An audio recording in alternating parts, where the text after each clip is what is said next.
আসসালামু আলাইকুম। আমরা জানবো জাতিপুঞ্জ বা লিগ অফ নেশনস থেকে গুরুত্বপূর্ণ কিছু সংক্ষিপ্ত প্রশ্ন উত্তর। চ্যানেলটি সাবস্ক্রাইব করে সাথেই থাকবেন। লিগ অফ নেশনস বা জাতিপুঞ্জ গঠিত হয় 1919 সালে।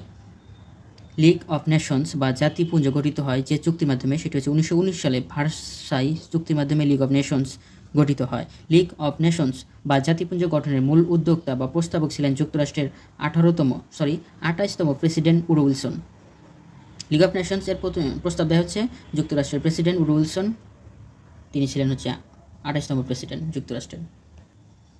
যুক্তরাষ্ট্রের প্রেসিডেন্ট উড্রো উইলসনের প্রদত্ত 14 দফার যত নং দফায় জাতিপুঞ্জ গঠনের কথা উল্লেখ করা হয়েছিল। 14 দফাতে বলা হয়েছিল লিগ অফ নেশনস বা জাতিপুঞ্জের মূল অঙ্গ সংস্থা বা বিভাগ ছিল 3টি, যথা সাধারণ পরিষদ, অ্যাসেম্বলি, কাউন্সিল ও সচিবালয়। আর জাতিসংঘের সহযোগী সংস্থা 6টি বা মূল অঙ্গ সংস্থা হচ্ছে 6টি জাতিসংঘের, আর লিগ অফ নেশনসের হচ্ছে 3টি। লিগ অফ নেশনস বা জাতিপুঞ্জের সদর দপ্তর অবস্থিত সুইজারল্যান্ডের জেনেভায় ছিল, এটা এখন নেই, সুইজারল্যান্ডের জেনেভায় ছিল। আর জাতিসংঘের সদর দপ্তর নিউ ইয়র্কে। তবে লিগ অফ নেশনস বা জাতিপুঞ্জ এর সদর দপ্তর প্রথমে ছিল যুক্তরাজ্যের লন্ডনে, পরবর্তীতে সুইজারল্যান্ডের জেনেভায় স্থানান্তরিত করা হয়।